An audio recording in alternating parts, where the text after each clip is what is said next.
রাজার একটি সুন্দরী মেয়েকে বানরের সাথে বিয়ে দেওয়া হয়, আর বিয়ের রাতে সেই বানর এমন কিছু আজব কাজ করেছিল মেয়েটির সাথে যা জানলে আপনারা হয়তো ভ্রম্য হয়ে যাবেন।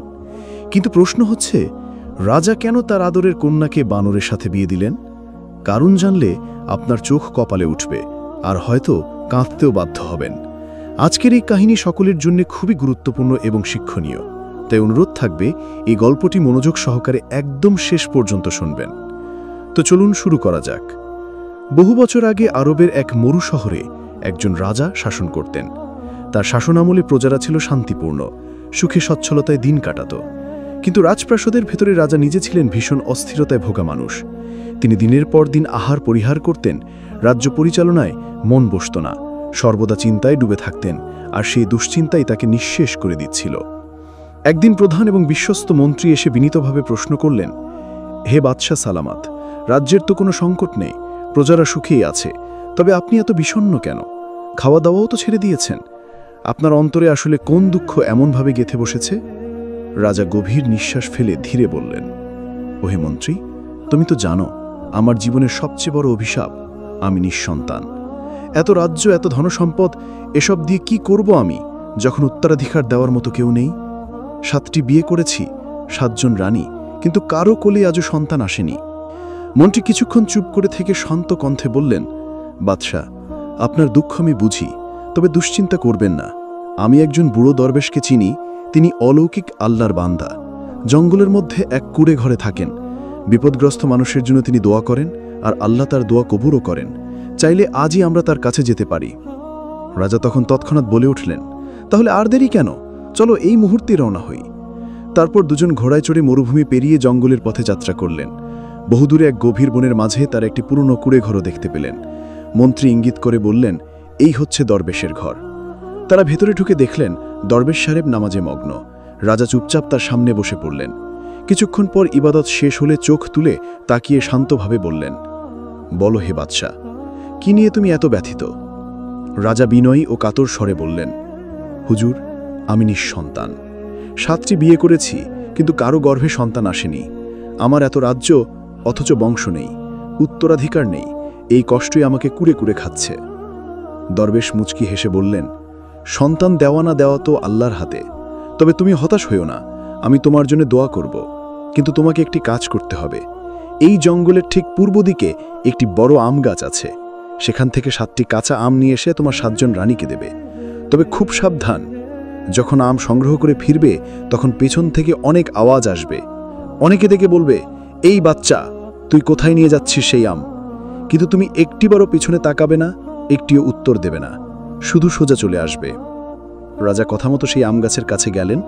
বিশাল গাছে ঝুলছিল হালকা সবুজ রঙের 7টি কাঁচা আম। তিনি একটি ঝুড়িতে 7টি আম তুলে নিলেন এবং ফিরতে পথে হাঁটা শুরু করলেন। ফিরতে ফিরতে হঠাৎ পেছন থেকে ভেসে এলো গম্ভীর গলা, এই বাচ্চা, তুই কোথায় নিয়ে যাচ্ছিস ওই আম? রাজা থমকে গেলেন, রাগে চোখ লাল হয়ে উঠল। তিনি চিৎকার করে বললেন, তুই বলছি কি আমাকে? কিন্তু সেই মুহূর্তেই ঝুড়ি থেকে একটি আম উড়ে গিয়ে আবার গাছের ডালে আটকে গেল, তারপর পড়ে গেল মাটিতে। রাজা তখনই শপথ করলেন, যত আওয়াজই আসুক তিনি আর পেছনে ফিরে তাকাবেন না। আওয়াজ যেন আরও বাড়তে লাগল, মোটা বাদশা, বেহায়া বাদশা। কিন্তু এবার রাজা মাথা নিচু করে নীরব পায়ে সোজা হেঁটে চললেন, আর কোনো শব্দের জবাব দিলেন না। অবশেষে রাজা রাজপ্রাসাদে ফিরে এলেন এবং 7টি আম 7 রানীর হাতে তুলে দিলেন। 6 জন রানী তখনই লোভ সামলাতে না পেরে আমগুলো খেয়ে ফেলল, কিন্তু 7ম রানী তখন নিজের ঘরে ছিলেন না। বাকি রানীরা সেই আমটেক বধির দাসীর হাতে দিয়ে বললেন, এটা 7ম রানীকে দিয়ে দাও। কিন্তু বধির দাসী ভুল করে সেই কাঁচা আম দিয়ে শরবত তৈরি করল এবং তা 7ম রানীর সামনে এনে বলল, বাদশাহ সালামাত বলেছেন কিছু না জেনে চুপচাপ খেয়ে ফেলতে। সরল মনে 7ম রানী সেই শরবত পান করলেন।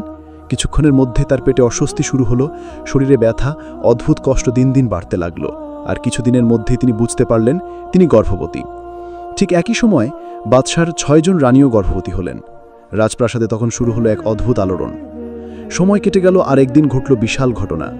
6 জন রানী একে একে পুত্র সন্তান জন্ম দিলেন। 6 জন সুদর্শন ও স্বাস্থ্যবান রাজপুত্র জন্ম নিল রাজপ্রাসাদে। আনন্দে প্রাসাদ মুখরিত হয়ে উঠল।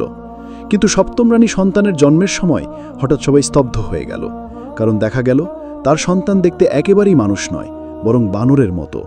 মুখ ভর্তি লোম, বিকৃত মুখাকৃতি, লম্বা হাত পা, যেন মানুষরূপে এক বানর। রাজপ্রাসাদে হইচই পড়ে গেল। সবাই হতবাক হয়ে গেল।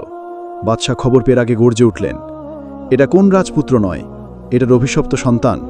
সপ্তম রানী অভিশাপ নিয়ে এসেছে রাজপ্রাসাদে। এমন অপবিত্র সন্তানই রাজপরিবারে থাকতে পারবে না। তিনি তৎক্ষণাৎ প্রধানমন্ত্রীকে দেখে হুকুম দিলেন, এই সপ্তম রানীকে এবং তার সে বানর সন্তানকে প্রাসাদ থেকে বের করে দাও। তাদের জন্য এখানে কোনো স্থান নেই। মন্ত্রী মুখ খোলার চেষ্টা করলেন না। তিনি বাদশার আদেশ মেনে রানী ও শিশুকে এক অজপাড়া গায়ের পুরনো কুঁড়েঘরে ফেলে এলেন। সপ্তম রানী কুঁড়েঘরে একা পড়ে রইলেন। বুক ফাটা কান্না, চোখের জল, হৃদয়ের ব্যথা সব মিলিয়ে এক তীব্র যন্ত্রণা।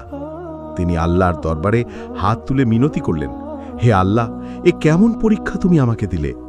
আমার সন্তানকে সবাই ঘৃণা করছে, কিন্তু সে তো আমারই গর্ভজাত, আমার হৃদয়ের টুকরো।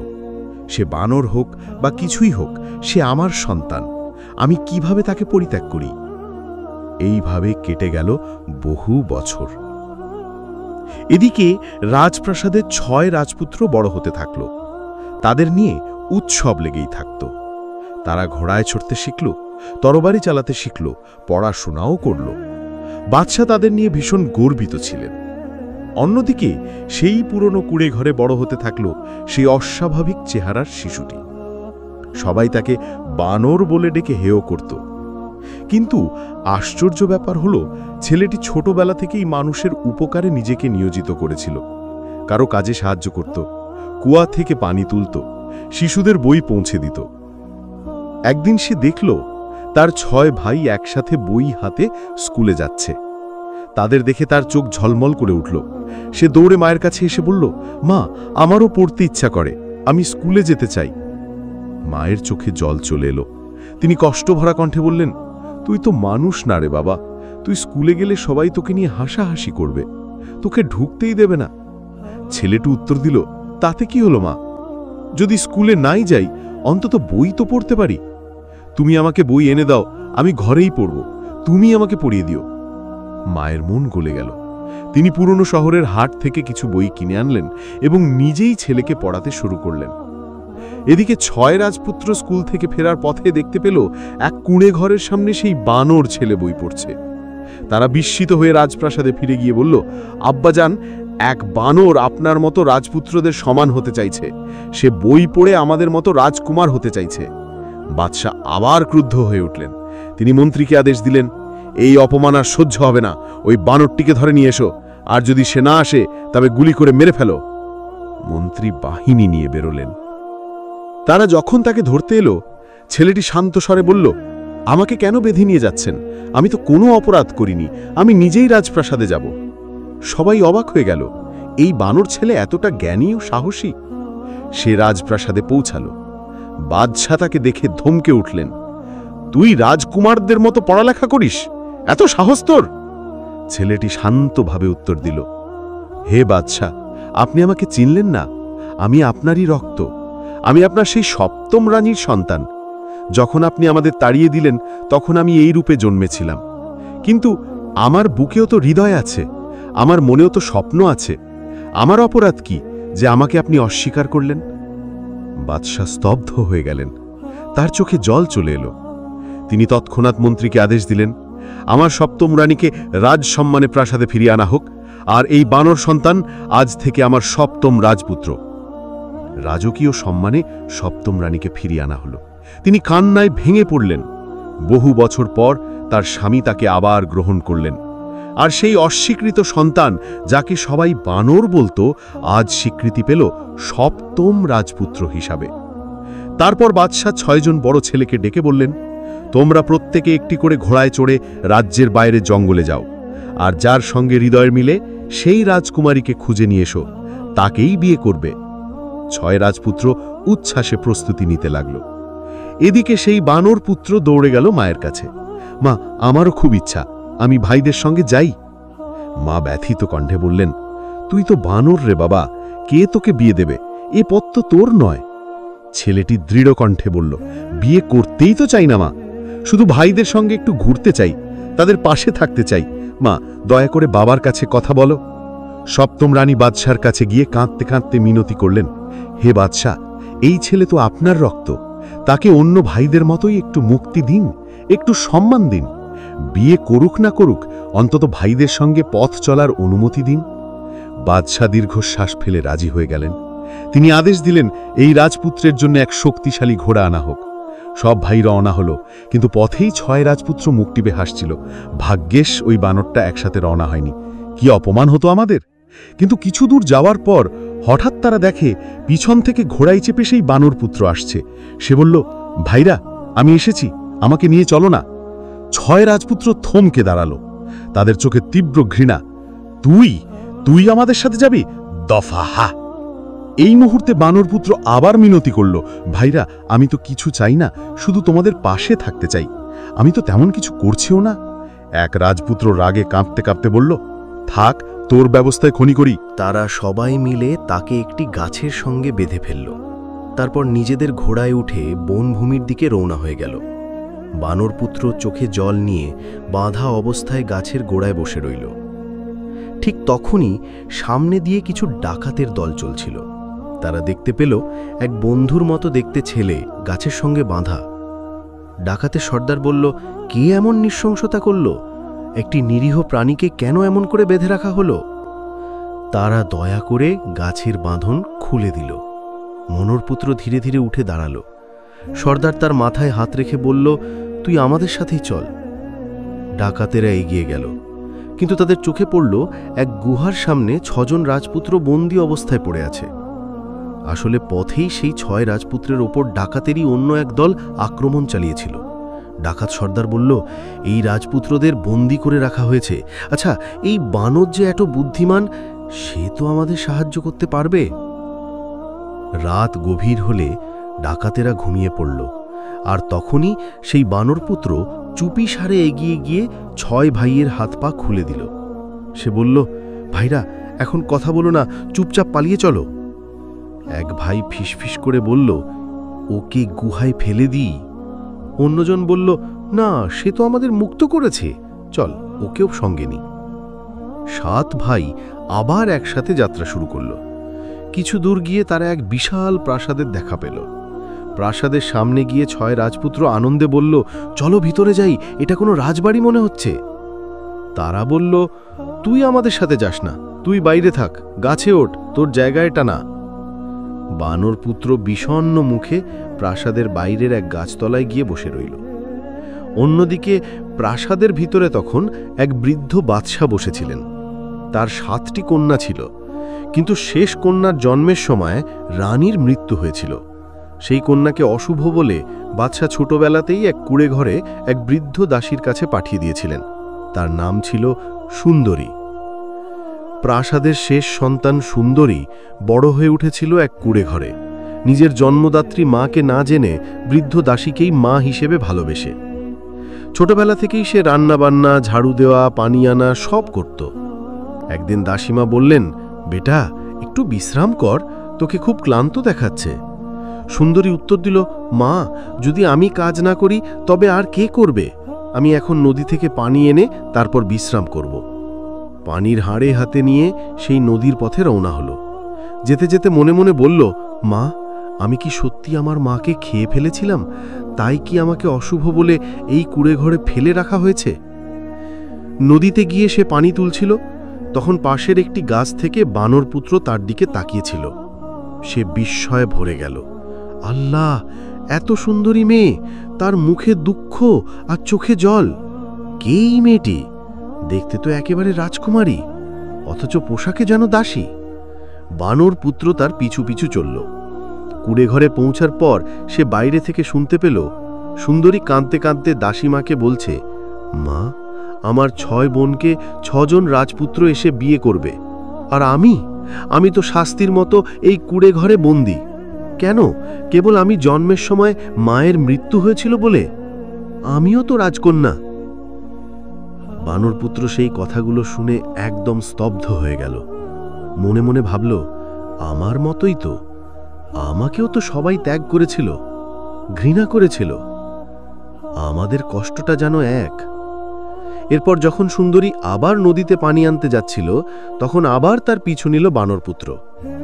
নদীর ধারে সে দেখতে পেল সুন্দরীর 6 বোনেরা রাজকন্যার সাজে নদীতে স্নান করছে।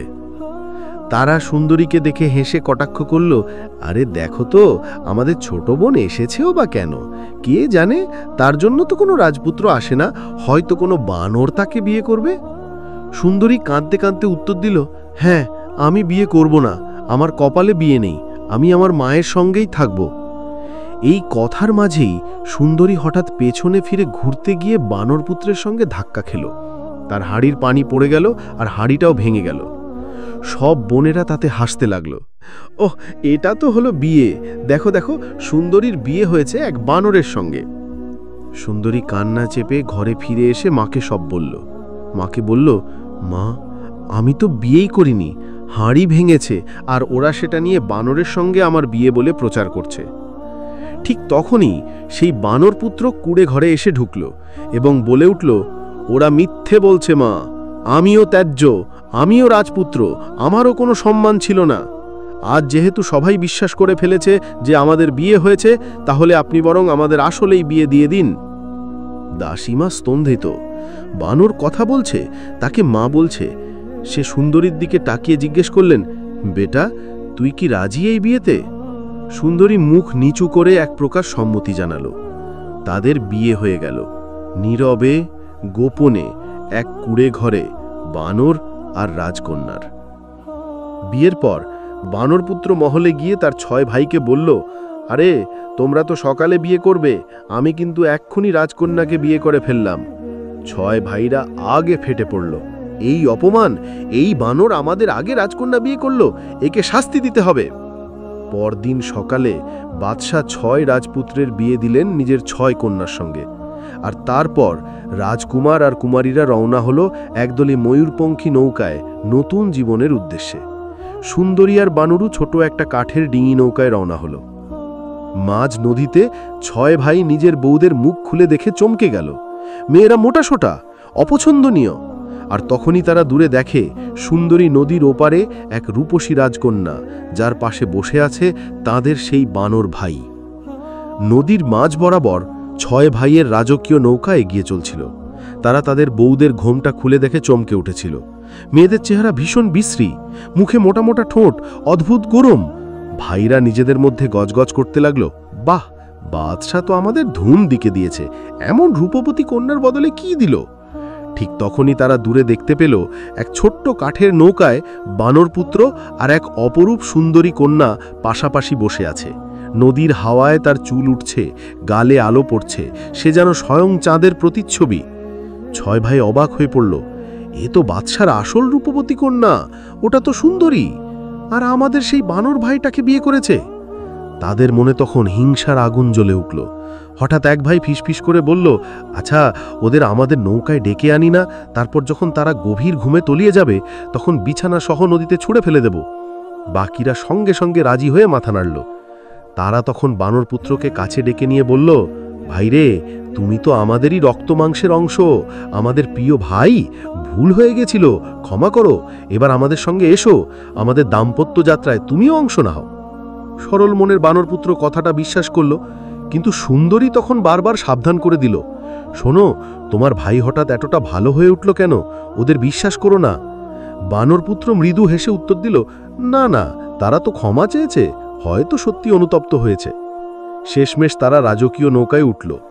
6 ভাই মুখে হাসি, মনে বিষ রেখে বেশ যত্ন করে বানরপুত্র আর সুন্দরীকে শুইয়ে দিল। রাত গভীর হল, চারপাশে ছেয়ে গেল ঘোর অন্ধকার।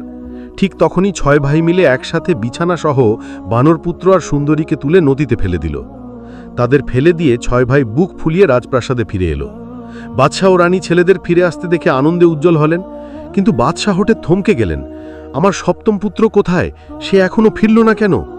6 ভাই মুখ গম্ভীর করে বলল, আব্বা, আমরা অনেক খুঁজেছি, কিন্তু দুর্ভাগ্যবশত নদীতে দুর্ঘটনায় পড়ে ডুবে গেছে, আমরা তাকে আর বাঁচাতে পারিনি। বাদশাহ মাথায় হাত দিয়ে হাহাকার করে উঠলেন। 7ম রানী অজ্ঞান হয়ে পড়ে গেলেন।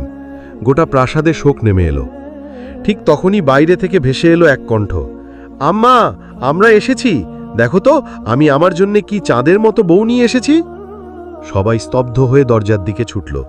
সেখানে দাঁড়িয়ে আছে ভিজে কাপড়ে কিন্তু জীবন্ত ও হাস্যোজ্জ্বল বানরপুত্র আর সুন্দরী। অবাক হয়ে সবাই প্রশ্ন ছুড়ল, কিন্তু তোমরা তো নদীতে পড়ে গিয়েছিলে, বাঁচলে কিভাবে?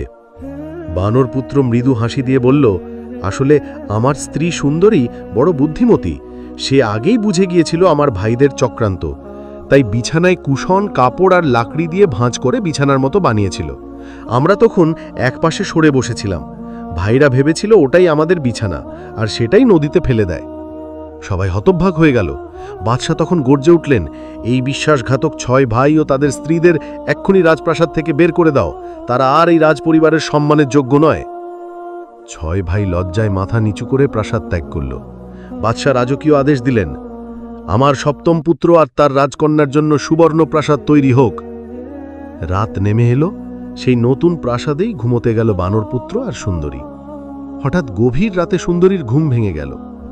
তার বিস্ময়ে চোখ বড় হয়ে গেল। বানরপুত্রের গায়ে যে খোলস ছিল তার নিচ থেকে দেখা যাচ্ছে একজোড়া মানুষের পা। সে স্তম্ভিত।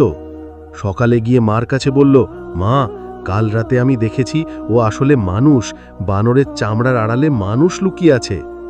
রানী স্নেহভরে বললেন, না রে মা, তুই স্বপ্ন দেখেছিস হয়তো, সে তো জন্ম থেকেই এমন, ভুল করছিস। কিন্তু সুন্দরী জেদ ধরে বলল, না মা, আজ রাতে আমি আবার দেখব, আমি নিশ্চিত। রাত নামতেই সে সতর্ক হয়ে ঘুমের ভান করল, আর তখনই দেখল বানরপুত্র ধীরে ধীরে নিজের গা থেকে পশুর চামড়া খুলে ফেলছে, আর তার ভেতর থেকে বেরিয়ে আসছে এক সুদর্শন রাজপুত্র, চোখ দীপ্তিময়, মুখাবভাব রাজকীয়, গায়ে ঝলমলে আভা। সুন্দরী নিঃশ্বাস আটকে সব দেখে গেল। খোলসটা তখন বিছানার পাশে পড়ে রইল। ভোর হতেই সুন্দরী দৌড়ে বাদশাহ আর রানীর কাছে খবর দিল, আম্মা, আব্বা, আমি ভুল বলিনি, সে আসলেই মানুষ, খোলসের আড়ালে লুকিয়েছিল। বাদশাহ বললেন, তাহলে প্রমাণ আনো। সুন্দরী দৌড়ে গিয়ে খোলস নিয়ে এলো। বাদশাহ সঙ্গে সঙ্গে বাগানে আগুন জ্বালাতে বললেন, এই খোলস আজই পুড়িয়ে ফেলো, আর দরকার নেই এই ছদ্মবেশের। খোলস আগুনে জ্বলতে লাগল। ধোঁয়ায় ভারী হলো আকাশ বাতাস। সবাই ছুটে গেল রাজপুত্রের ঘরে। সেখানে আর বানরপুত্র নেই, বরং বসে আছে এক সুদর্শন যুবক, চোখে প্রজ্ঞার আলো, চেহারায় সাহসের দীপ্তি। বাদশাহ বিস্ময়ে জিজ্ঞেস করলেন, তুই কে? আমার সেই বানরপুত্র কোথায় গেল? যুবক উঠে দাঁড়িয়ে বলল, আমি সেই বানর ছেলে। হে পিতা, জন্ম থেকে আমি আল্লাহর রহমতে এই রূপ ধারণ করেছিলাম। এক দরবেশ বলেছিলেন, যেদিন তুই সত্যিকারের হৃদয়বান স্ত্রীর ভালোবাসা ও বিশ্বাস পাবে, সেদিন তোর অভিশাপ ভাঙবে। আজ সুন্দরীর বিশ্বাস আমাকে মুক্তি দিয়েছে। আজ আমি সত্যিকারের মানুষ। বাদশাহ এগিয়ে এসে তাকে বুকে জড়িয়ে ধরলেন। রানীর চোখে ঝরঝর করে জল গড়াল। প্রাসাদে আনন্দের ঢেউ ছড়িয়ে পড়ল। এরপর বাদশাহ সিংহাসন নিজের 7ম পুত্রের হাতে তুলে দিয়ে বললেন, তুই আমার সবচেয়ে যোগ্য সন্তান, তোকে আমি রাজ্য দিচ্ছি। তখনই 6 ভাই আর তাদের স্ত্রীদের ডেকে আনা হলো। 7ম রাজপুত্র সামনে দাঁড়িয়ে বলল, আমি জানি তোমরা আমাকে অনেক কষ্ট দিয়েছ, তবুও আজ আমি তোমাদের ক্ষমা করলাম। এসো, সবাই মিলে রাজ্যকে এগিয়ে নিয়ে যাই। 6 ভাই অনুশোচনায় মাথা নত করল, আর 7ম রাজপুত্র সুন্দরী একসাথে দীর্ঘদিন রাজত্ব করলেন, ন্যায়, ভালোবাসা আর প্রজ্ঞার আলোকে। তাদের জীবন কথা ছড়িয়ে গেল মানুষের মুখে মুখে, হয়ে উঠল এক অনন্ত লোককাহিনী। আর তারা দুজন ইতিহাসে থেকে গেলেন প্রেম, সহনশীলতা ও ক্ষমার এক অবিনশ্বর প্রতীক।